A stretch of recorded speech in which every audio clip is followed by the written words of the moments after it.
أعوذ بالله من الشيطان الرجيم بسم الله الرحمن الرحيم واتل عليهم نبأ نوح إذ قال لقومه يا قوم إن كان كبر عليكم مقامي وتذكيري بآيات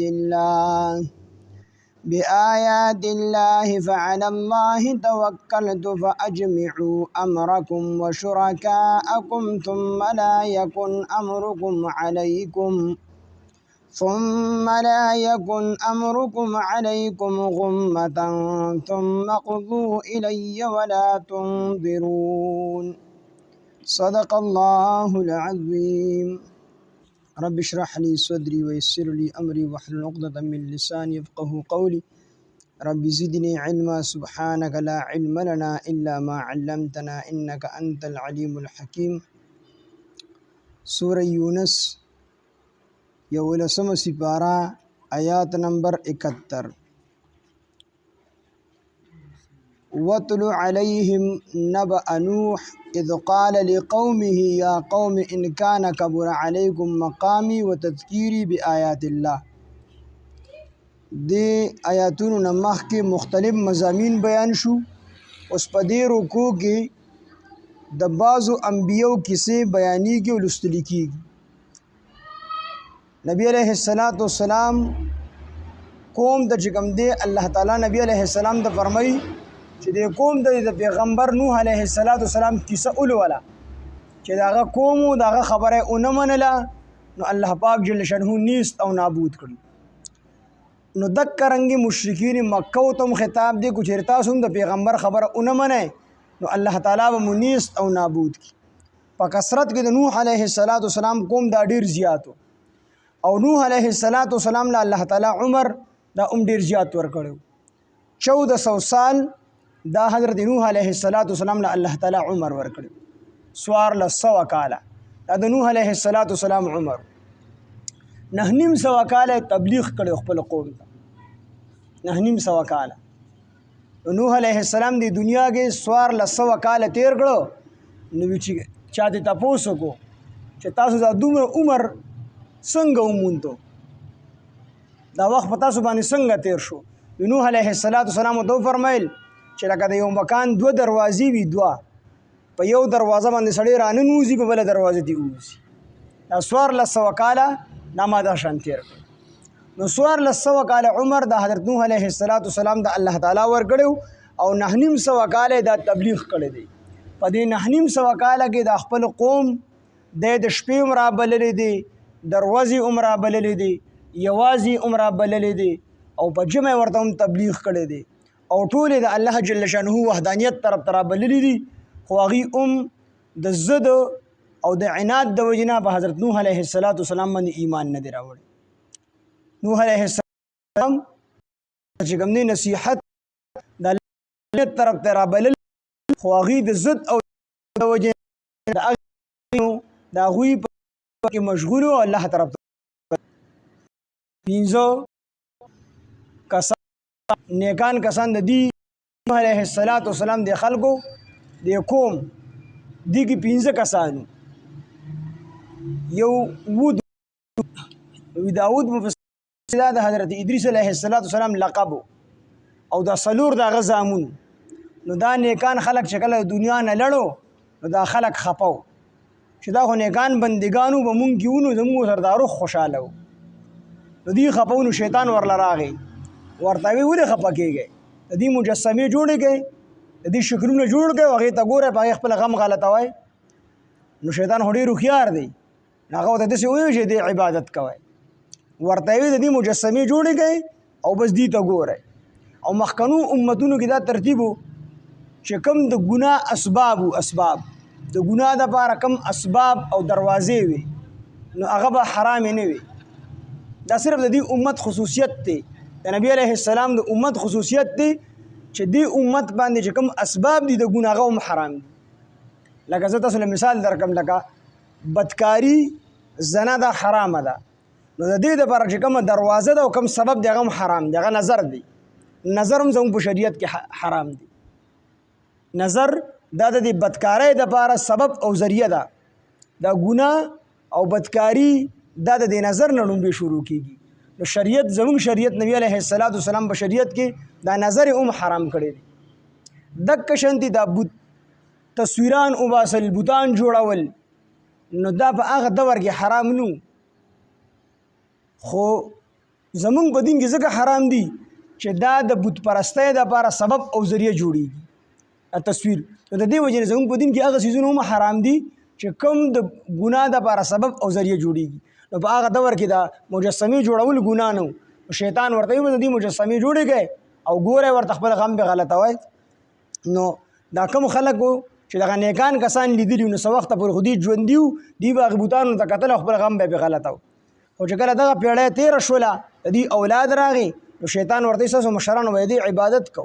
نو دا خلک په دې طریقه باندې په بت پرستۍ کې مبتلا شو، په شرک کې مبتلا شو. او د نوح علیه السلام نه مخکې د آدم علیه السلام نه راواخلې تر نوح علیه السلام پورې چا بت پرستي نه ده کړې. دا بت پرستي د بوتانو عبادت، بوتانو ته سجدې د نوح علیه السلام د دور نه شروع شوي. نو دا خلک په دغه کې مبتلا وو. نوح علیه السلام ورته زاری وکړه، منت یې ورته وکړو، د شپې ورپسې لاړو، دروازې پسې لاړ. سورې نوح کې الله ذکر کړی دي، خو دې خبره ونه منله. دومره په ضد کې چې دا طوفان راغی، یو پیغله جینۍ وه، واده شوې وه ډومبې یو ماشوم یې و. هغه ماشوم ورسره دی نوح علیه السلام له راله. نوح علیه السلام ورته وایي طوفان نه به الله تا بچ کړي، خو په ما باندې ایمان راوړه او دا بچی به دلم الله بچ کړي. یا ښځه ورته وایي چې ستا په ایمان راوړلو باندې زه بچ کېږم، نو زه دا بچی قرباني کوم او خپل ځان قرباني کوم. مطلب یې دا اوس نه دې زه بچ شم، نه دې زما دا بچی بچ شي، خو په تا باندې ایمان نه راوړم. نوح علیه السلام چې 950 کاله تبلیغ وکړو او چې کوم دی 80 یا 82 کسان دا مسلمانان شو، نور شه ایمان نه راوړو. د نوح علیه السلام تمه کتې شوله. نو خیره یې وکړه، انک لا تذر علی الارض من الکافرین دیارا. الله تعالی په مخ ته ځمکه د یو کافر کور نه غواړم. نو طوفان نوح راغی او د نوح علیه السلام په دغه طوفان کې ټول خلک تر دې پورې چې د نوح علیه السلام یو زوی هغه پکې هم چې کوم دی ختم شو، هغه هم د طوفان کې ډوب شو او ټول خلک یې ختم کړل، ډوب یې کړل. نوح علیه السلام 3 زامن پکې پاتې شو او دغه رنګې دغه 2 یا 80 کسان اختلاف دی پکې دغه چې کوم دی پاتې شو. خو دا وروستو نسل بیا د نوح علیه السلام د دغه 3 زامنو نه چې کوم دی ډېر شوی دی. دا 3 زامن د نوح علیه السلام دا پاتې شو او د دې نه بیا دا نور نسل چې کوم دی چلېدلی دی. نو دغه طوفان چې راغی په دغه طوفان کې ټول خلک ختم شو. نو دې کې نبی علیه السلام د الله فرمایي چې دې ته د نوح علیه السلام واقعه بیان کړه. وتلو تب اول ولا بیان کا علیهم بدوی باندې نبأ خبر یا کیسه نوح د نوح علیه السلام اذ قال لقومه هر کله چې ویل خپل قوم ته یا قوم ای زما قومه ان کان کبر کوچری بوجوي کوچری ګران وی علیکم پتاسو باندې مقامی زما ادریدل و تذکیری او زما نصیحت بآیات الله د الله تعالی په آیاتونو سره. تاسو د الله تعالی په آیاتونو سره نصیحت کوم، تاسو ته ادریګم ګرانی او تاسو په ما بوج غړئ. نو فعلى الله توکلت، نو ما توکل کړی دی په الله تعالی باندې. فاجمعوا تاسو جمع کړئ امرکم خپل کار، ان تاسو مطلب دا چې تاسو ټول راجمع شئ. وشرکاءکم او خپل شرکا هم راجمع کړئ. ثم لا یکن امرکم نو نبوي په تاسو باندې، ثم لا یکن بیا بنوي امرکم ستاسو کار علیکم په تاسو باندې غمتن پټو. ثم قضو بیا تاسو تکلیف را کړئ الی ماتا ولا تنظرون او تاسو بیا ماته مهلت نه راکوئ. فإن تولیتم کو چېرې تاسو مخ واړو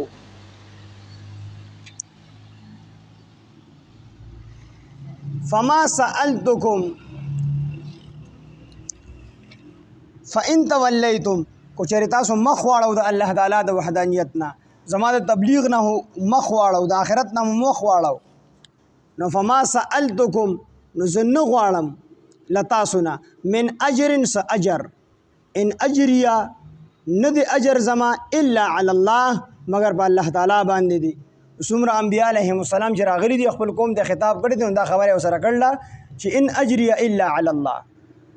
زه ستاسو نه اجر نه غواړم په دې تبلیغ باندې بلکې زما اجر په الله تعالی باندې دی. زه به د الله تعالی نه د هغې د ثواب امید لرم خو ستاسو نه غواړم. ان اجري الا علی الله نشته د اجر زما الا علی الله مگر په الله تعالی باندې دی. و امرت ما ته حکم شوی دی ان اكون من المسلمین چې زه د مسلمانانو نشم د فرمان بردارانو نشم. فکذبوه دوی دروغ وګڼو هغه لرې نوح علیه السلام لره. فنجیناه نو موږ نجات ورکو هغه ته نوح علیه السلام ته ومن معه او هغه چاته چې د سره فی الفلک په کشتۍ کې چې د سره څوک نو د ټول لو الله پاک جل شانه نجات ورکو. مفسرینو لیکلي دي چې 2 یا 8 کسان دا نوح علیه السلام خپل کشتۍ ته خېجولي او دا کشتۍ سوره وه نو دا لمبۍ د دې کشتۍ 500 فټ وه 30 فټ چوړایي وه 13 فټه او 50 فټ دا چې کوم دی اوچته وه او د شپږو میاشتو او یو ورځو دومره خوراک یې په دې کشتۍ کې اچولې دومره لویه کشتۍ وه او په دې کې یو خانه کې حیوانات او په دې بله کې انسانانو په بله خانه کې دا سامانو د خوراک سکاک سامانو د ضرورت. نو دغه کشتۍ نوح علیه السلام جوړه کړله او دا کشتۍ تر ډېرې زمانې پورې بیا وه. د هغې نه وروستو بیا چې کله د اوبه وچې شولې نو جودي غر باندې بیا ودرېدله او کوم ټول تباه شوي دغه 8 یا 2 کسان پاتې شوي د هغې نه وروستو بیا الله پاک دغه دنیا آباده کړې ده. نو فکذبوه دی دروغ وګڼو هغه لرې نوح علیه السلام لره. فنجیناه نو موږ نجات ورکو هغه ته نوح علیه السلام ته ومن او هغه چاته معه چې د سره فی الفلک په کشتۍ کې وجعلناهم موږ وګرځول دوی لره خلائف خلیفګان اوسیدونکي واغرقنا موږ ډوب کړل الذین هغه کسان کذبوا چې دروغ نسبت یې کړی بآیاتنا زموږ آیاتونو ته. فانظر پس وګورئ کیف کان څنګه شو عاقبة المنذرین انجام دو يرولو شو. نو بس دا يرولو شو چې نوح علیه السلام او يرول او دوی اون یریدل نو اخر کې الله په عذاب راوستو ټول چې کوم دي نست او نابود.